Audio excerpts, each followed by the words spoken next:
Okay, here we're coming up to the Wetland Stable and the Kaiwan Shrine.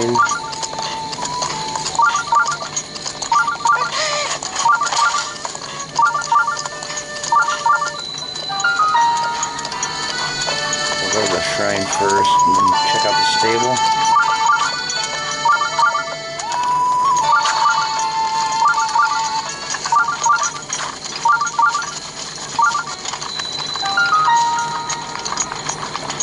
By the way, this is located central region,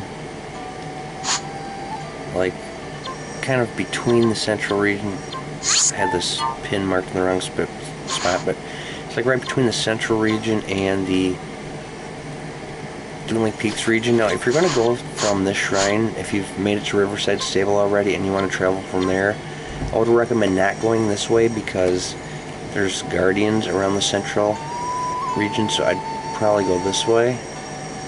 That's the best way to, safest route to go unless you feel confident you can fight guardians.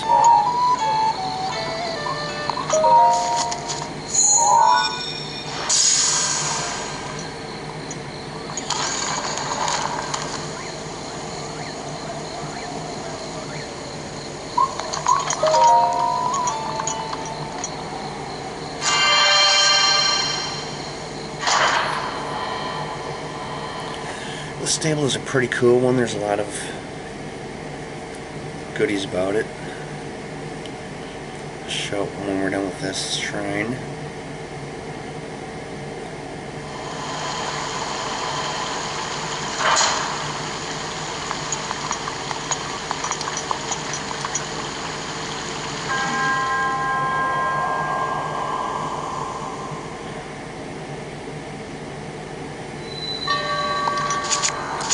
The shrine's pretty cool too.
Okay, now you can get it's either a Royal Broadsword or a Knight's Broadsword, I can't remember, so I'm going to have to look at a weapon that I might want to consider getting rid of. I suppose I could get rid of the Frostblade.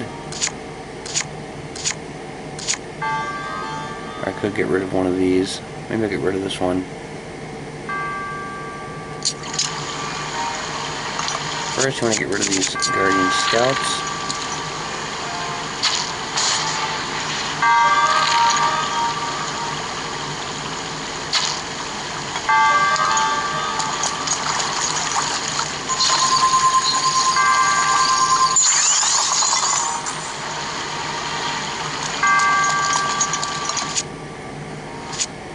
A Falcon Bow might be a better choice.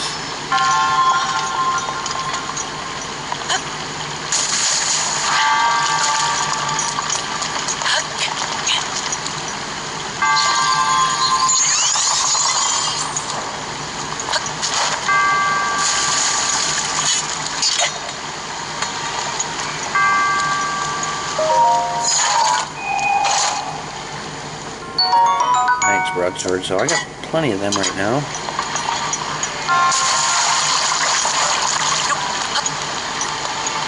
This is always the hardest part for me. I seem to always fall off the edge of that thing.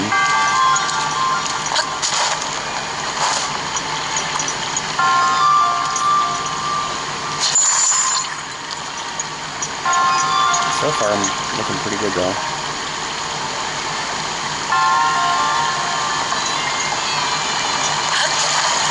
There we go. I usually always fall off that thing at least one time, and I lose a heart.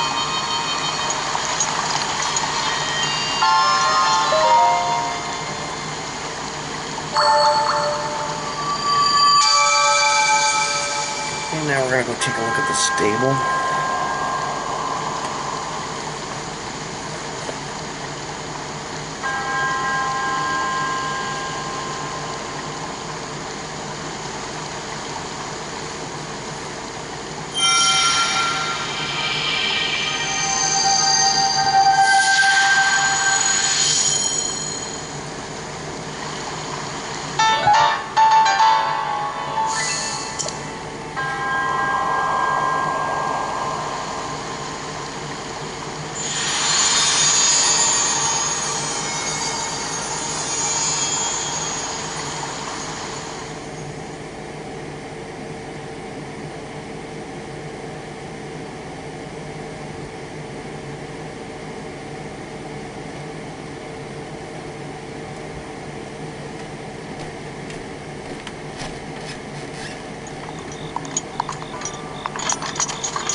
Okay, we're gonna talk to Beetle, see what he's got.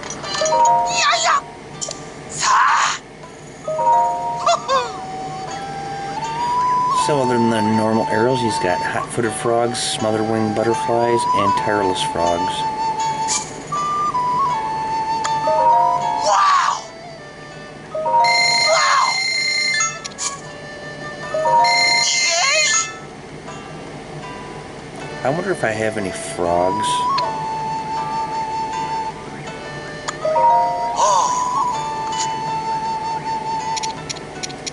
I got some hot-footed frogs. I was thinking about buying some for another video I plan on doing on cooking.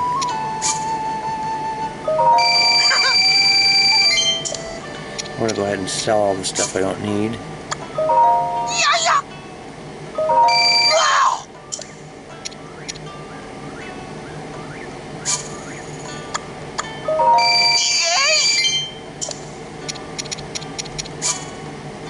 Wow!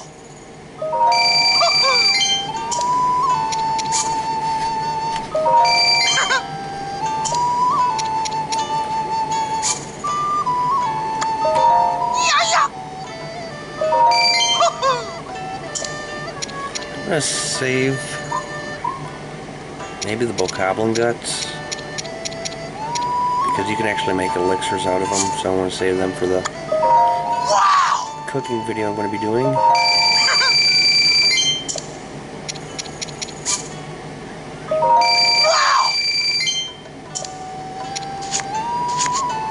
Now let's go to my clothing. I can sell my warm doublet now that I have the other clothes. This climbing gear you could sell for 600 rupees each, which is pretty cool since you don't have to buy them and find them in shrines. But I use the climbing gear all the time, so if you're one who's impatient, you want to climb faster, then you might want to keep it.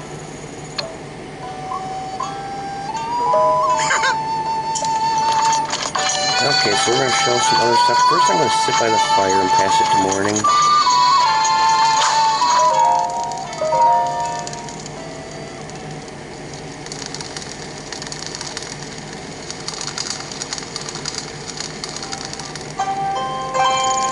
Okay, another cool thing about this shrine is if you go behind it, or not shrine, but the stable. Oh, here's Hestu right here.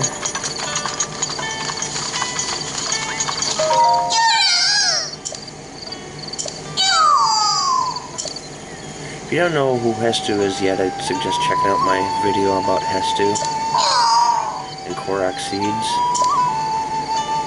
The first time, my first playthrough, actually maybe my first 2 or 3 playthroughs, I had no idea what Korok seeds were. I was collecting them but didn't understand them. And then finally I went and talked to Hestu when I ran into him and found out.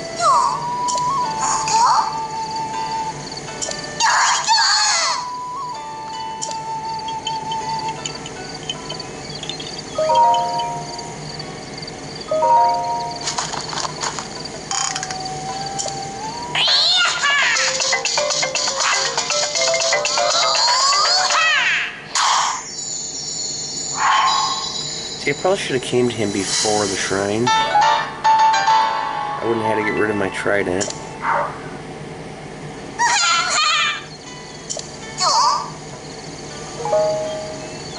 So, it cost me 5 seeds, so the next time it's going to cost me 8 seeds, so I'll come back to him when I have 8. But anyway, the first time you run into Hestu, I mentioned this in the previous other videos, but first time you run into him is going to be on your way to Kakariko Village, somewhere around this road. And then you run into him down at Riverside Stable. And we run into him up here at Wetland Stable. The next place we'll run into him is up here at Woodland Stable. And finally, he's in Korok Forest. So anyway, back here, you find a lot of goodies.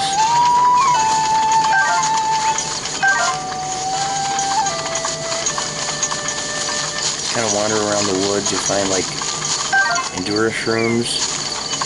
Cook one of those up and it'll give you, it'll refill your stamina wheel and give you temporary stamina.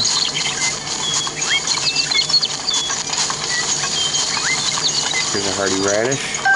Cook one of them up, it'll refill all your hearts and give you temporary hearts. Not sure how many, 1 or 2 or 3. You check out my cooking video to find out more.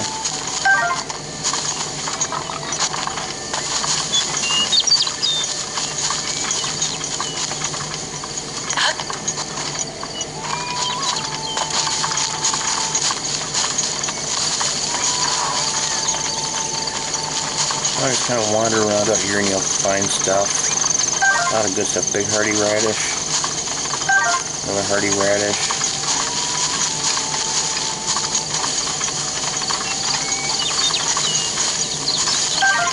Quite a few hardy radishes and endura shrooms. Right here, got a fire arrow. Burn this and you can get a Korok seed.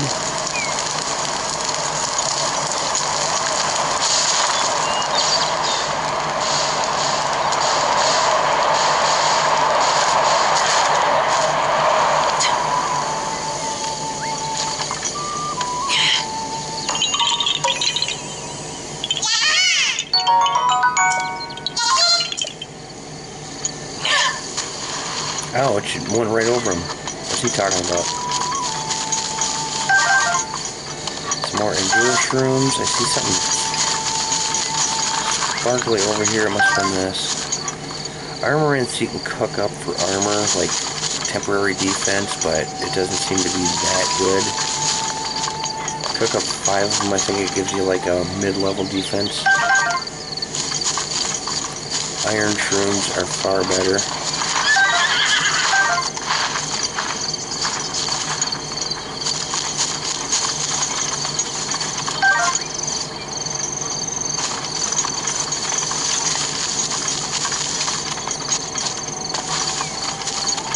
You just want to kind of wander around the trees out here and you see some cool stuff.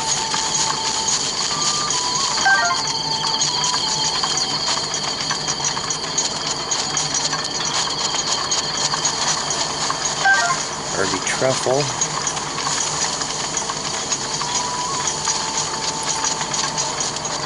And then, let's see, you go down here by the shrine. First I want to make sure I didn't miss, I want to make sure I didn't miss anything around these trees.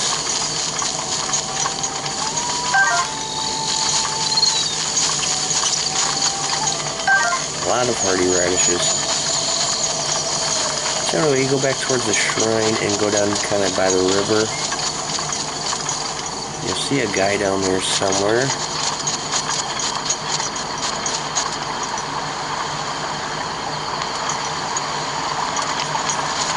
Down this way. Yeah, there he's way over there.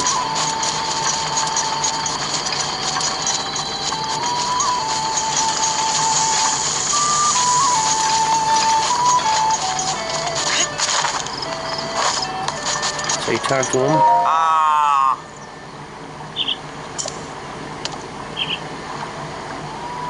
Yeah.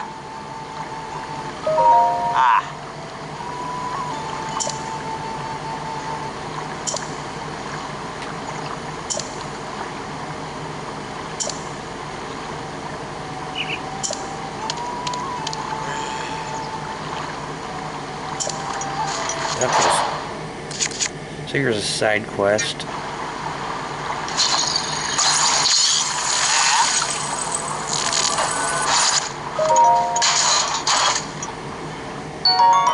Knight's Broadsword. Ah!